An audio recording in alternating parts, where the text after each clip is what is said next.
Aquí ya en vivo y a todo color. Vamos a solicitar a la hermana Doris que active su micrófono. Vamos a ver si... Ahí está. Amén. Qué bueno, Dios le bendiga, hermana Doris. Qué bueno que podemos estar aquí conectando con la iglesia y discípulos de Cristo de Humacao, la iglesia más feliz de Humacao. Eso dicen ellos. Y yo le creo, porque yo he ido muchas veces allá. Hoy estamos asistiendo a nuestra hermana Gina Marrero, la pastora Gina Marrero, que es la pastora de la iglesia Discípulos de Cristo más feliz de Humacao. Y pues hoy estamos con la invitada de nuestra hermana Doris Andino Oquendo. Desde hace 2 lunes comenzamos la serie sobre los sinópticos y el primer lunes de julio estuvimos hablando de un panorama general de los sinópticos, qué son, cómo se formaron, etcétera. El lunes pasado estuvimos hablando de Marcos con el doctor Ediberto López y hoy tenemos una hermosa mujer de Dios que nos va a estar hablando del Evangelio de Lucas. Amén. El lunes que viene vamos a tener otra hermana también hablando sobre el Evangelio de Mateo. Amén. Así que la profesora Doris Andino Oquendo, graduada del seminario en el 2014, es profesora de exégesis y hermenéutica del Instituto Bíblico de los Discípulos de Cristo Juan Figueroa Umpierre, que está en Bayamón.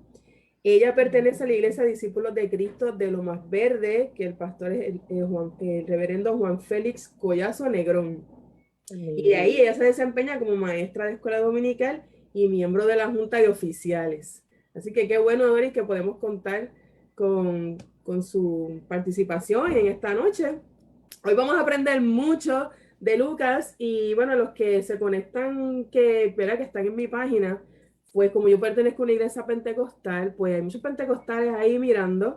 Y Lucas para nosotros, que la cuestión está del espíritu y todas estas cosas, ¿verdad? De Hechos, que escribió Lucas y Hechos, pues sé que la gente va a estar atenta a lo que vamos a hablar. Pero, hermana Doris, vamos a comenzar entonces poniendo en contexto lo que vamos el Evangelio de Lucas. Y le queremos preguntar que nos ubique entonces en esta sociedad del Mediterráneo del primer siglo, cómo era, y luego para entonces entrar al Evangelio de Lucas como tal. Estupendo, pues nada, quiero comenzar con una palabra de oración porque Amén. toda honra y toda gloria le pertenece a Él. Amén. Señor, te damos gracias por este día, agradecemos enormemente la lluvia, gracias porque la necesitábamos y gracias porque aún en medio del momento en que nos ha tocado vivir, has guardado y has cuidado a muchas personas, no solamente de nuestra isla amada, sino del Caribe, América, Europa y el resto del mundo, Señor. En esta hora, pues, te suplicamos que estés con nosotros y poniendo por hecho las clases que estamos teniendo sobre la sabiduría, te suplicamos que des una porción extra sobre la misma en tu sierva y que podamos compartir, que la idea es compartir esa sabrosa palabra tuya. Y hoy pues sabes que vamos a hablar de Lucas, así que quédate como huésped, Señor. Gracias por Jesús. Amén. Amén. Pues mira, hablando un tanto sobre este contexto cultural y social que se da en el primer siglo, me tuvo muy particular una anécdota que hace Bruce Malina, es uno de mis autores favoritos, en el libro El mundo social de Jesús y los evangelios. Y él indica en la introducción, haciendo esta anécdota, él comenta que debemos utilizar la imaginación y que pensemos que estamos como lectores, pero a la misma vez de forma activa, estamos una mañana caminando por una costa, y para eso no hay que tener imaginación, somos caribeños, en ese primer siglo. Y que de momento aparece otra persona y esa persona le habla y el lector no entiende, como decimos, ni pío. Nada de nada. Él trata, pero no entiende y la otra persona le habla y el lector le habla. Así que ciertamente son dos forasteros en tierra extraña. Lo mismo podría ocurrir entonces hoy día. Hay unos símbolos hebreos en arameo que son desconocidos y esos luego fueron transferidos al alfabeto para pasarlos al griego koiné, pero con todo y eso no sabemos y sigue siendo algo indescifrable. El pasaje que Malina utiliza es tremendo, es tremendo.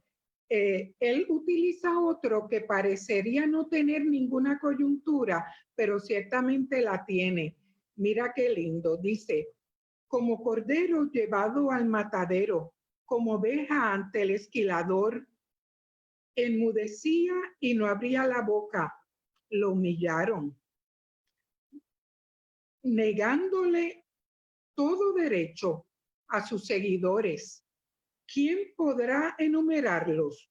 Lo arrancaron de la tierra de los vivos. Y este es un pasaje que está en Hechos 8, 32 y 33, pero que tiene eco de Isaías 53, 7 y 8. Y ciertamente, considerando esta jeringonza no verbal y verbal que estas personas del primer siglo se toparon con ella, pues es como nos vamos a ir adentrando a esa sociedad. Entender a Lucas es importante considerar entonces ese contexto social, obviamente de la comunidad lucana. El grupo de extranjeros del Nuevo Mundo pertenecía a ese Mediterráneo del primer siglo. Son un excelente ejemplo a lo que los antropólogos llaman la sociedad campesina clásica. una serie de poblaciones socialmente vinculadas a las sociedades preindustriales. Ese contexto sociocultural de la Palestina, antes y después de la guerra judía, era altamente conflictivo. Qué novedad, ¿no? Usualmente decimos que donde hay seres humanos va a haber conflicto, aún en el mismo pueblo de Dios. Hay una presencia de un dominio romano y las líneas políticas y religiosas oficiales del judaísmo entraban en tensión con esas tradiciones y expectativas populares. Es como si retrataran a Puerto Rico en el siglo XXI. La sociedad campesina se refiere entonces a personas al margen de su ocupación. ¿Qué quiere decir esto? Hay una mentalidad que es típica del mendigo y del rey. Mira qué de contrastes. Del pequeño propietario y del terrateniente, del profeta y del escriba. Y subrayamos que es una mentalidad, una característica societaria o de sociedad y no un estatus o rasgo ocupacional. Esa sociedad preindustrial constaba de un medio ambiente humano básico. Y eso nos va dando unos indicios de cuál era entonces su forma y manera. Estaba compuesta por poblaciones de agricultores, pescadores vinculados socialmente a unas sociedades preindustriales. ¿Y cuáles eran esas sociedades? Debo decir, esas ciudades eran centros administrativos, religiosos y comerciales de aldeas y poblaciones que estaban sometidas a un poder simbólico. Mira qué cosa. ¿Cuáles eran esos lugares? Era Jerusalén, era Corinto, era Éfeso, Atenas y Roma. Y Roma era la ciudad eje central imperial, a la que las otras ciudades estaban políticamente vinculadas y que a su vez tenían pequeñas aldeas a cargo. Así que para esas aldeas y poblaciones israelitas de Judea, de Galilea y Perea, Jerusalén era la ciudad. El viejo San Juan sería Jerusalén. Me gusta mucho criollizar. Esta dependía del exterior para alimentos, suministros y materia prima, además de depender de Palestina para otras cosas como era el vino, el aceite, la harina, el trigo, las bestias, las ovejas, el pan y el pescado. Y eso me pone a pensar en nuestra realidad borincana, cuando tú y yo sabemos, Raquel, que al menos el 85% de lo que ingerimos, con lo que nos alimentamos, nos llega de afuera. Moraleja, hay que cultivar. La élite la constituían solamente un 2%, diríamos la gente que tenía dinerito, de alguna manera, porque había otros detalles. Y la clase artesanal era el 8%, y se agrupaba esta última en gremios. La casa, el oikos, me encanta esa palabrita, el oikos, la casa, era el lugar de trabajo. Los pequeños mercaderes, jornaleros y transportistas, que no incluían a los de Uber, eran similares. Así que en el Nuevo Testamento debemos decir que los saduceos y herodianos pertenecían a esa élite de Jerusalén. Esta estaba basada en el estatus, en el nacimiento de buenas familias, los benditos apellidos, que gozaban de poder y por otro lado también de propiedades y algunos atributos personales por el lado. Lo mismo ocurría para con los saduceos, que sabemos eran de origen sacerdotal. Hasta aquí vamos, ¿no? Los cristianos se movían en el grupo de los campesinos, y de los marginados con su pequeña tradición. Los bandidos sociales, esa palabrita suena fuerte, pero hay que ver. Los bandidos sociales de Galilea eran típicos de la vida ordinaria, como el movimiento reformista de Juan el Bautista, así que Juan el Bautista estaba en este bonche. Y adoptado por Jesús, así que Jesús también entró en este grupo. Lo mismo ocurría con los extranjeros. Ellos se iban abriendo camino mediante contratos que le fueran útiles, lo que hoy llamaríamos esas chambitas que salían para poder subsistir.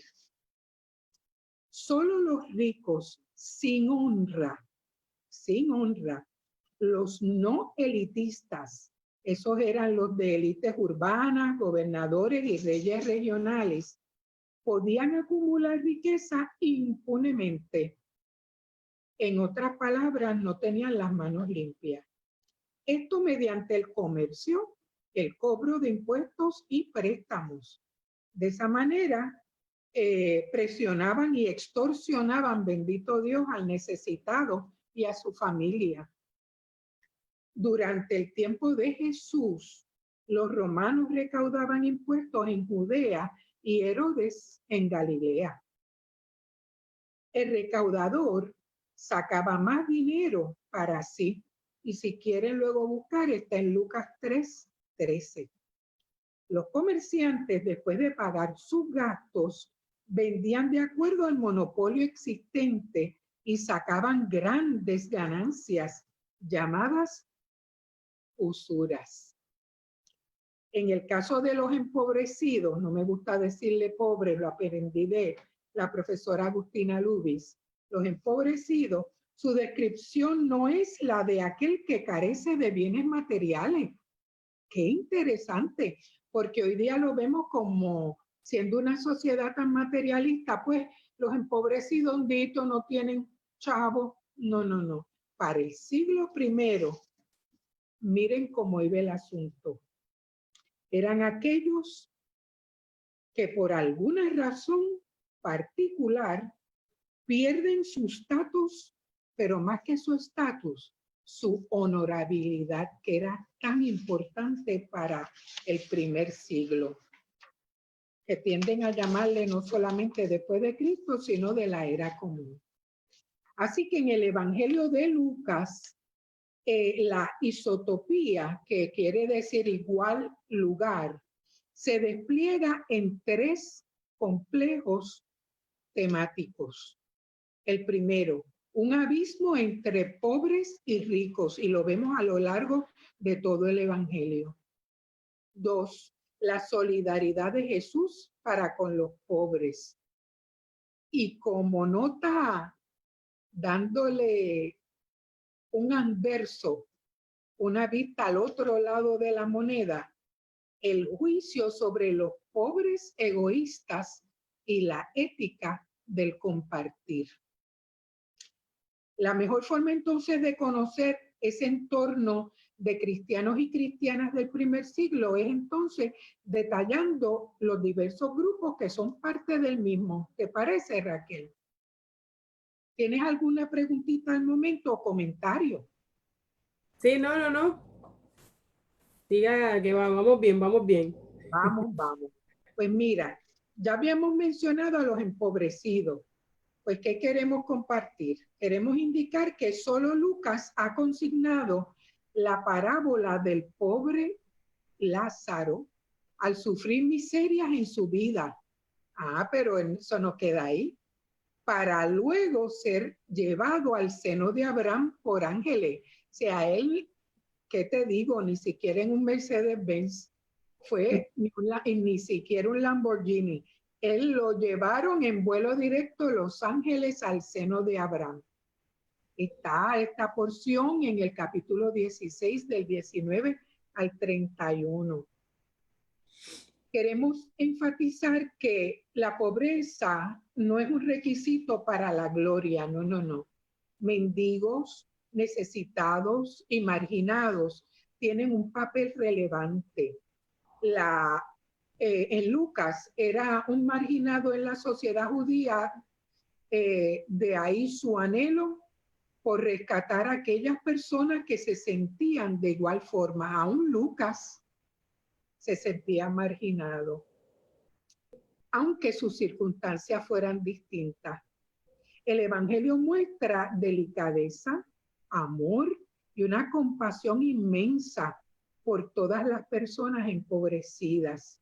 Se debe aclarar que no excluye a los ricos este Evangelio, ya que el plan redentor no lo limita a los ricos.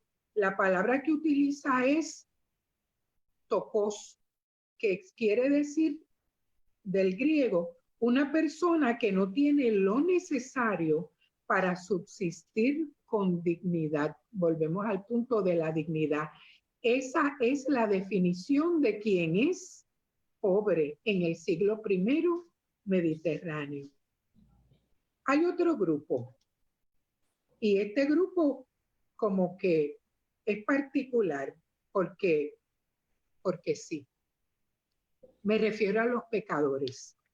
Lucas presenta a Jesús como amigo y salvador de ellos. Las parábolas que le representan las vemos en varias instancias. Está en dracma, la oveja perdida, el hijo perdido, y todos ellos aparecen en el capítulo 15. Como respuesta a los fariseos y escribas que decían, ellos hacían sus comentarios, ¿no? Este recibe, y refiriéndose a Jesús, este recibe a los pecadores y come con ellos.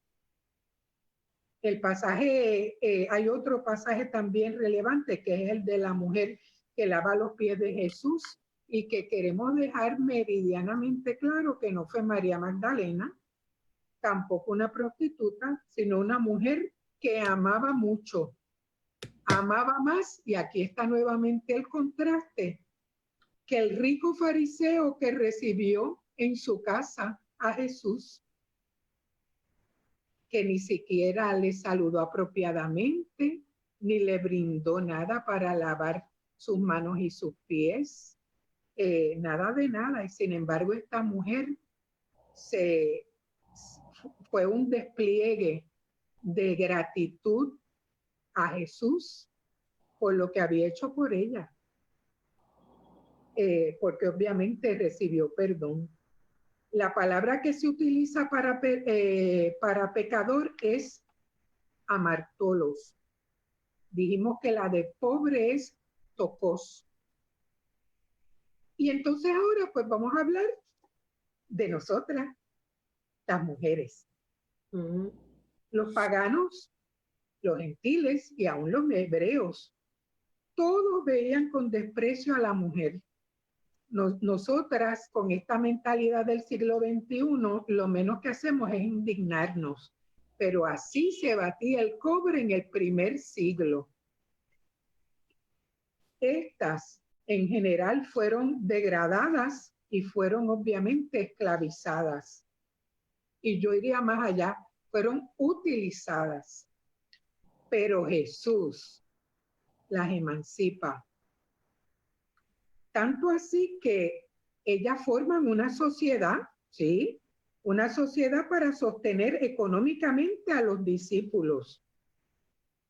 Si fuéramos entonces a dar alguna particularidad sobre las mujeres en el Evangelio de Lucas, podemos señalar que menciona nada más y nada menos que 13 mujeres que se nombran solamente aquí en este Evangelio. Son tratadas con preeminencia, con simpatía y obviamente con ternura. Me acuerdo mucho de la parábola de Marta y María, pero hablamos de ellas luego como parábola. El otro grupito es la niñez. La niñez, pues claro. Este evangelio embellece el relato de ese nacimiento y niñez de Juan el Bautista y también el de Jesús. Es un hermoso díptico. Díptico es algo maravilloso porque pone paralelos de situaciones o personas para ampliar sus significados y traerlos a relieve. No sorprende saber que se le conoce entonces al Evangelio de Lucas, entre otros nombres, como el Evangelio de la infancia. Lucas es quien relata el único hecho conocido de la adolescencia de Jesús, y ese famoso pasaje donde Jesús está con José y María, se van a celebrar la Pascua, el viaje no era ligero, tomaba días, ellos comparten las fiestas de la Pascua y de regreso, al ser obviamente esa comunidad del primer siglo, una comunidad gregaria, unida. Pues José y María, pues no lo toman a mal, pero ¿qué sucede? Pasa un día y otro, y dice, ¿y dónde está Jesús? Yo pienso que se dirían, yo pensaba que estaba contigo, no contigo, no contigo. Y lo cierto es que tienen que regresar a buscarlo, ¿no?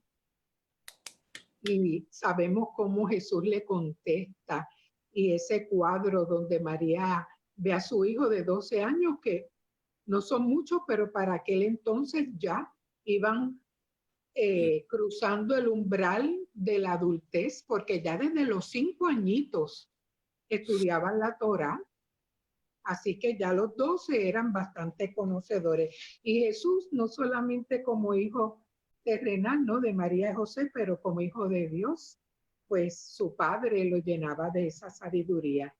Ese relato se encuentra en el segundo capítulo de Lucas, en un poco más de 10 versículos, el capítulo 2 del 41 al 52.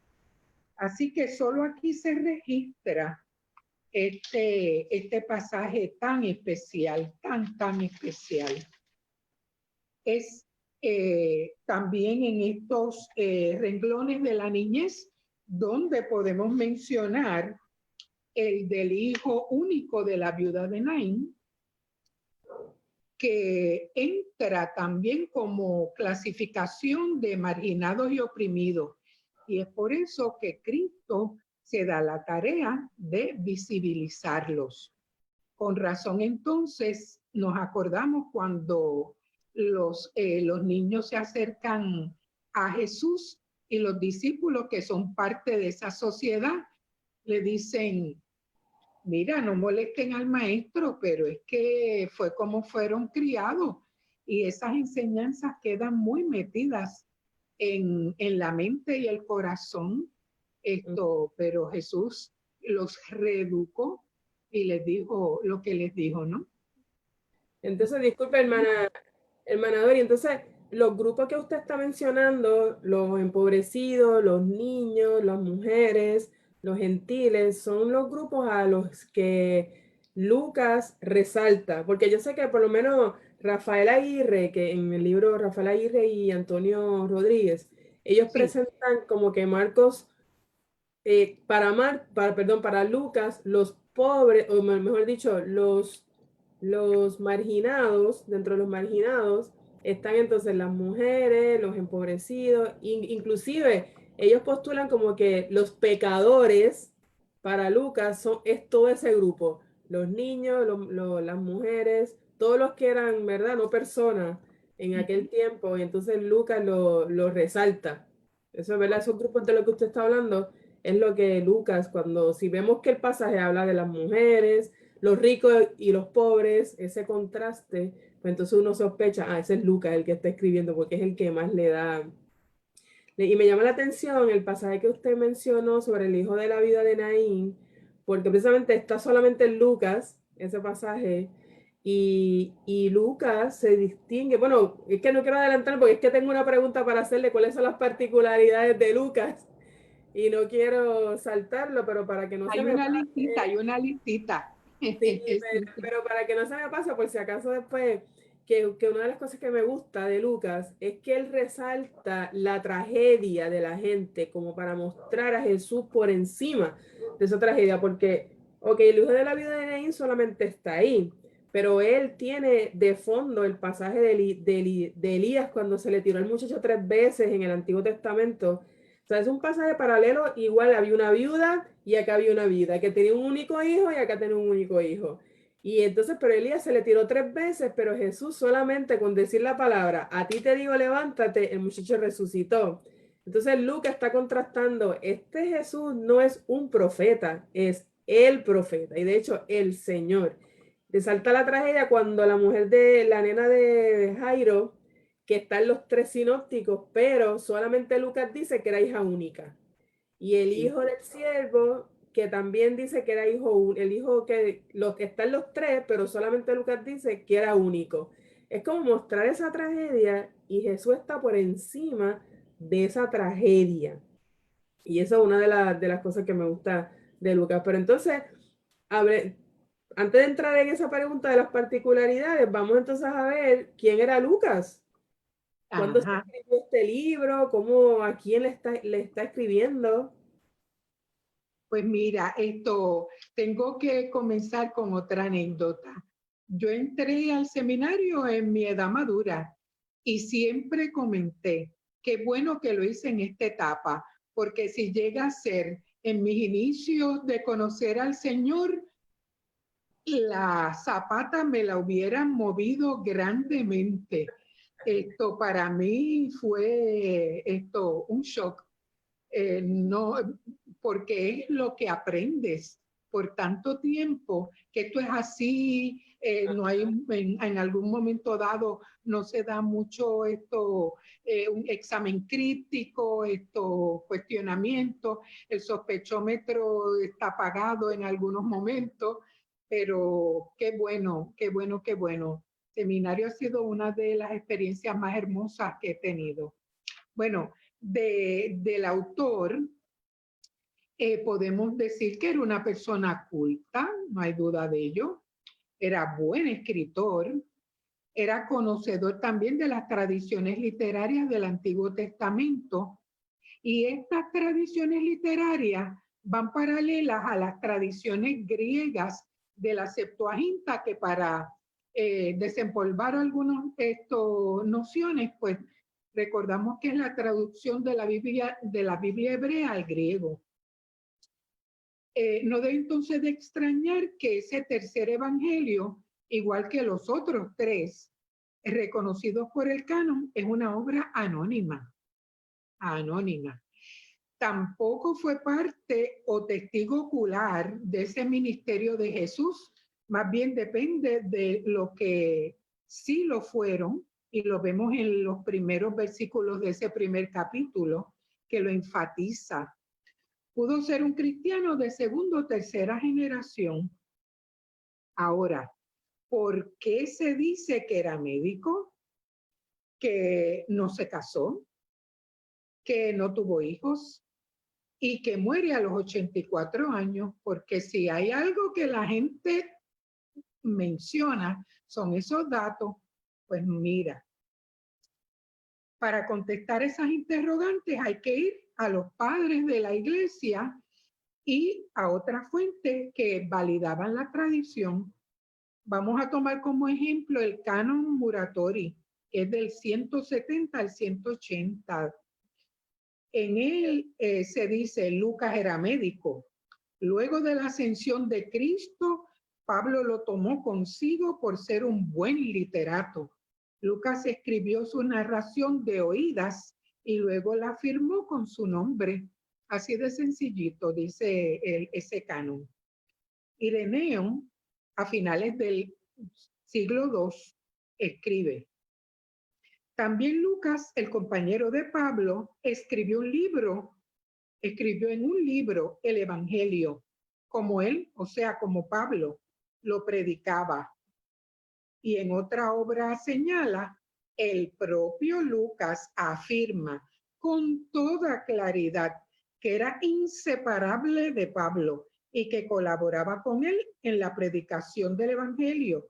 Esto no por vanagloria, sino porque, mira qué interesante cómo lo verbaliza, porque realmente era verdad, como poniéndole un sello. No podemos obviar entonces la relación al libro de los Hechos. Lo justifica el señalamiento del primer libro a referirse a este evangelio lucano. Se une al factor de que lo dedica a la misma persona, a Teófilo. El título que se le dio fue Evangelium Cata, en el manuscrito más antiguo, que es el P75. La fecha, pues, más o menos entre el 175 y el 225. Ese P75 no es otro que el Papyrus Bodmer. Y Cata puede expresar una vaga relación con la persona a la que se refiere. Así que el personaje de Lucas se menciona en el Nuevo Testamento en 3 ocasiones, al menos. En Filemón, en Colosenses y también en Segunda de Timoteo. Para el tiempo de Crisóstomo, se ha querido relacionar su referencia a otra porción, otro escrito del Nuevo Testamento, y me refiero a Segunda de Corintios 8:18. No obstante, hay otros exégetas que atribuyen Lucas y Hechos al primero, o sea, Lucas, por las secciones narrativas en primera persona que aparecen en Hechos 16, en el 20, 21 y también en el 27, de acuerdo al Códice de Versa. Así que estos códices, estos papiros, estos padres de la iglesia, no hay duda de que le dan no solamente por un lado apostolicidad, sino autoridad al escrito. Y sería como hoy día decir, si es tal marca, tiene que ser bueno, aunque hoy día esté en controversia. ¿Qué nos dice otro de mis autores favoritos? Joseph Fitzmyer. Él concluye que podría ser, mira qué interesante, Raquel, un diario del personaje Lucas que luego utilizó en la composición del relato. Por otro lado, ya para el siglo III, Tertuliano, en su obra Contra Marción, distingue entre evangelios escritos por los apóstoles, a los que llama apóstoli, y quien solamente considera apóstoli a Mateo y a Juan, y los escritos por contemporáneos, los apóstoles a los que llama apostolici. Y a estos serían entonces Marcos y Lucas. Permíteme.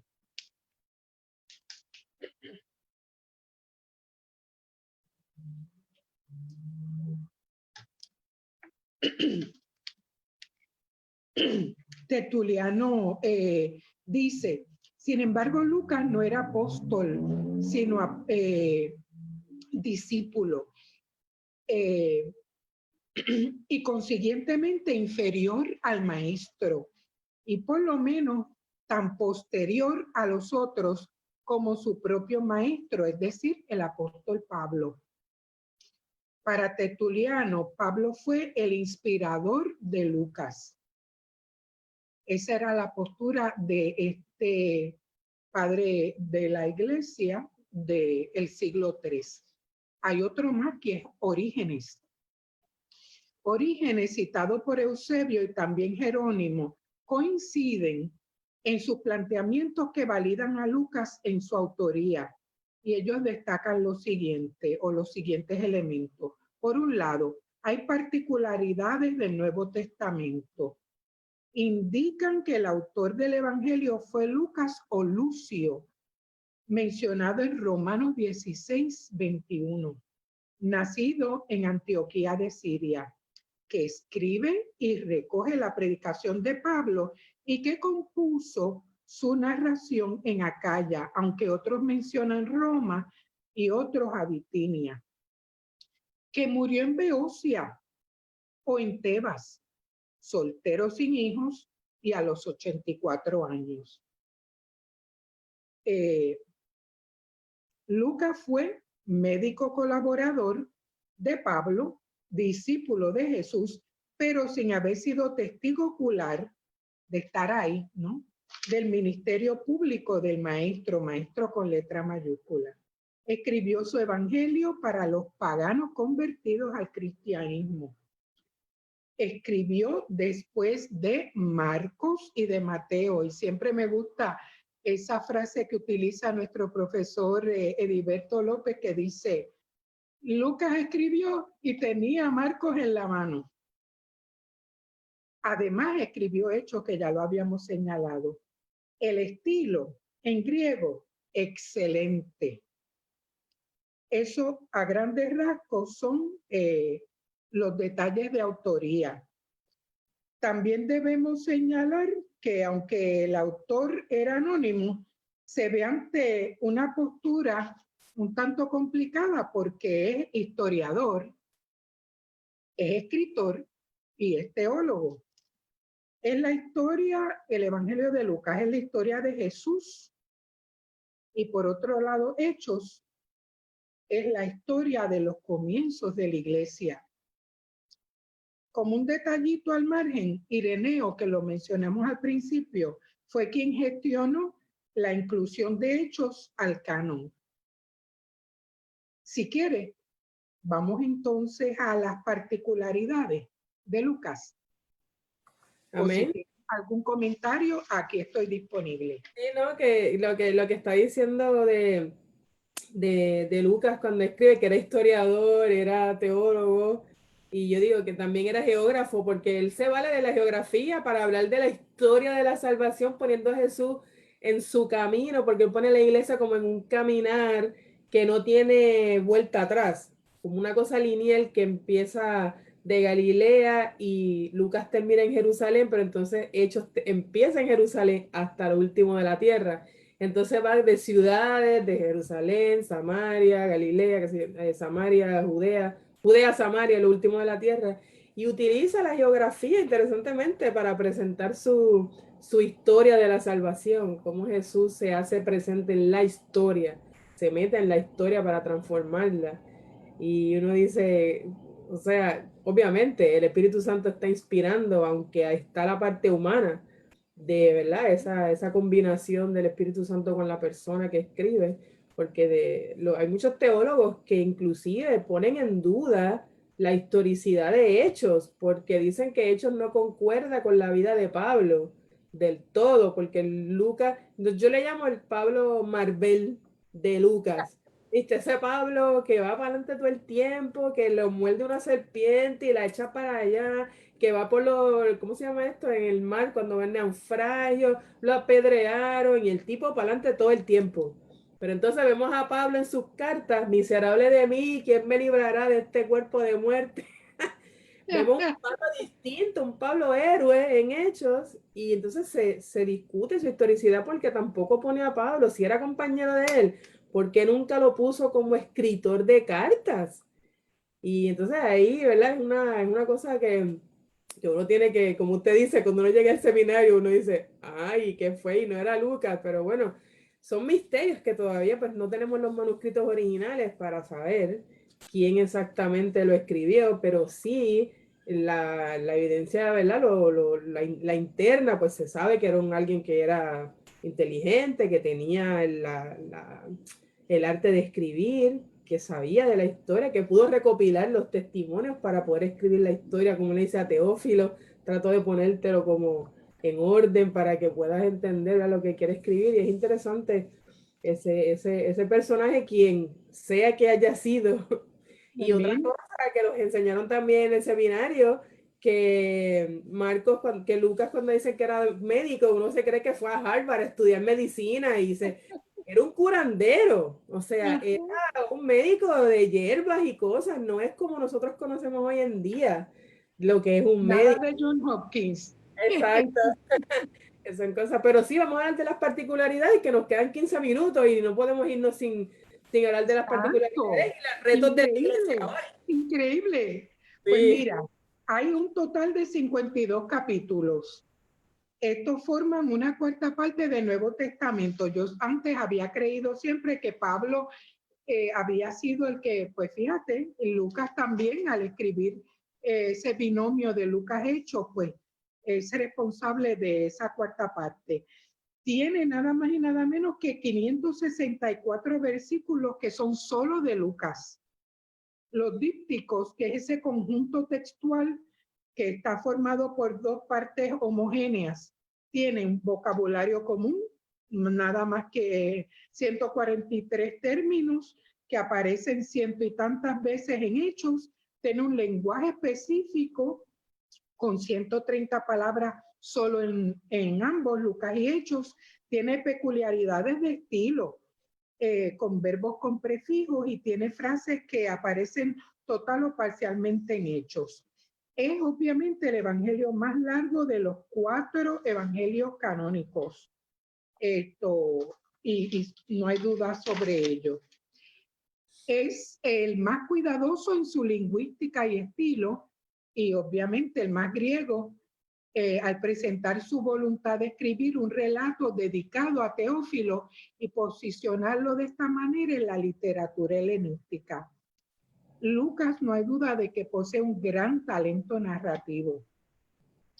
Me dirás, no me fijé, tengo el reloj de frente, pero no lo he mirado. Me gustaría que entonces nos fuéramos, obviando de momento la fecha. ¿Te parece si nos vamos entonces podemos hacer lo propio de Lucas o podemos hacer las particularidades como tal? Que ya las leí. Podemos ir entonces a esos géneros literarios. Tú me dices. Bueno, yo preferiría que como tenemos 10 minutos, vayamos a los retos de la iglesia, porque no me gustaría que nos fuéramos sin Claro. discutir, ¿verdad? Ya que Pues hemos visto fíjate. las particularidades un poco, pues cómo eso nos toca a nosotros hoy. Ok.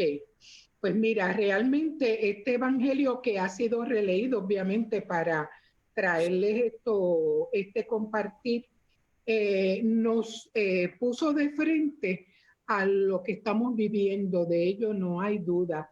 Es interesantísimo cómo la estructura física está donde está, pero lo que es piedra viva, que es la congregación, en muchos momentos, instancias y momentos clave, se ha movido a actuar para con quién, para con los empobrecidos. Ha habido cantidad de ayudas, no solamente para la comunidad donde se ubica, sino para otros lugares.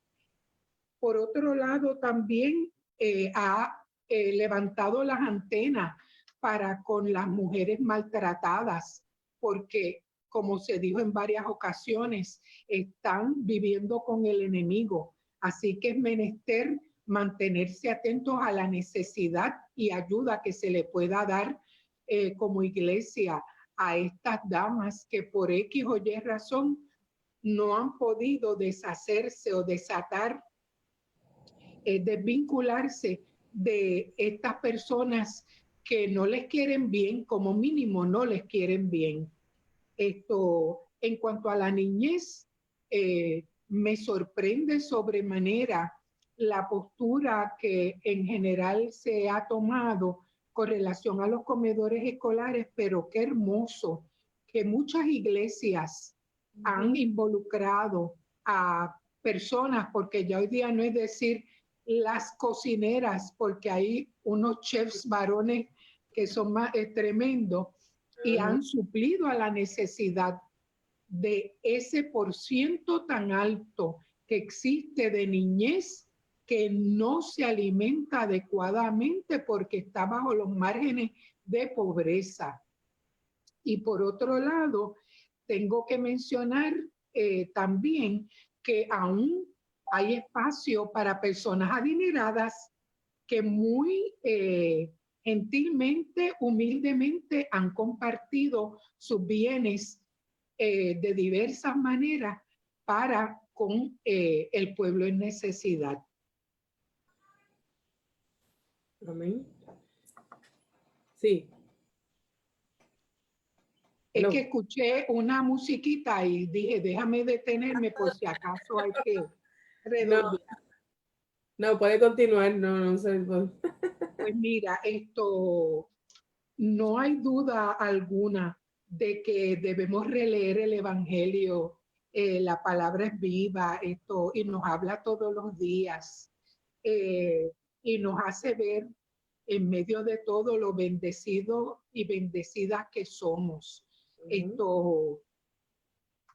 Yo doy gracias al Señor personalmente porque me hice la prueba y no me ha visitado ese huésped indeseado que nos ha llegado en este momento, pero tengo 5 parientes, algunos de ellos estuvieron hospitalizados fuera de Puerto Rico y ninguno de ellos pues falleció. Y morir es algo muy natural, lo que nos preocupa es que las personas mueran sin Jesús, sin esa ocasión de poder tener la dicha de gozar la eternidad con nuestro Salvador. Lucas enfatiza de diversas formas y maneras a estos diferentes grupos mencionados y aún a los no mencionados, porque como dijiste, si hay un tema que se repite en Lucas es el del Espíritu Santo. Espíritu Santo que está desde la concepción de Jesús, desde que María visita a Elizabeth y el bebé se mueve en su vientre y lo podemos interpretar como el toque del Espíritu Santo.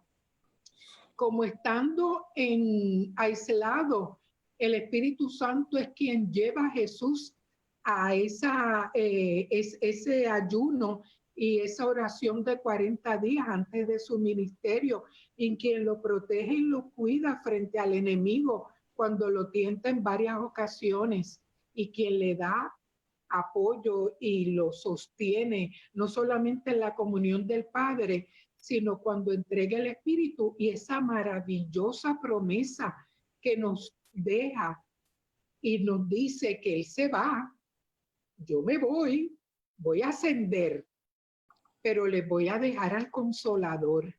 Y es la gran diferencia para la vida, para las situaciones, para las complicaciones, para las enfermedades, para los problemas, para el caos. El Espíritu Santo de Dios no pasa de moda, está ahí presente todos los días de nuestra vida para llevarnos por el camino que Jesús, Amén. y a quien vamos a ver y a quien preguntaremos unas cuantas cositas cuando nos encontremos con Él allá arriba en el cielo. Muchas cositas. Muchas. Una lista. Qué bueno, gracias, hermanador. Y ciertamente debemos, sí, vivir el Evangelio. Y Lucas, ¿verdad? Que seguir ese ejemplo de Lucas presentando a Jesús como el que vino a predicar las buenas nuevas de salvación, a dar vista a los ciegos, ¿verdad? Y dar comida a los pobres. Y bueno, que nosotros podamos vivir ese evangelio, de poder cubrir la necesidad de la gente, no solamente que sean salvos, que su alma se salve, sino que podamos tocar el ser completo, integral de una persona. Y bueno, gracias por este ratito. Hemos gozado con nuestro hermano Lucas. Amén. Gracias por su tiempo, y el lunes que viene estamos Si tratando... tienen preguntas en confianza, puedes dar mi correo electrónico. Sé que obviamente quedó lo del género literario, la fecha y otros hitos, pero nada. ¿Cuál es su email para ponerlo aquí en el chat? Roma nos hizo en un día. Sí. ¿Cuál es su email para ponerlo entonces aquí en el chat? Que la Muy gente bien, es Doris E. Andino, todo en minúscula. Doris E. Andino. Número 7. Espérate que aquí dice... Sin la palabra número, el 7. A gmail.com. Después de Andino viene un número. Ajá. ¿Qué 7. número es? 7, ok. @gmail. Correcto. Doris E. Andino 7 gmail.com. Ok. Ahí entonces cualquier gente que tenga alguna pregunta, aquí el pastor Gabriel Andabazo dice, es posible que algunos no comprendamos el valor de estos. Asumo que está hablando de los grupos marginados, entiendo, porque ahora fue que vi pero aquí no, dice Jesús vino a darle valor a la mujer y a la niñez. Sí, dice el pastor que eso mismo, que, que no le damos, no sabemos, ¿verdad? No comprendemos el valor de estos grupos. Han sido algunos de los comentarios y en la iglesia discípulos dice Jesús vino a darle valor a la mujer y a la niñez. Así que gracias a todos los que se conectaron y entonces nos vemos el lunes que viene. Saludos a la pastora Gina Marrero, que es su pastora de la iglesia ICDC de Humacao. Yo estoy aquí asistiéndola hoy.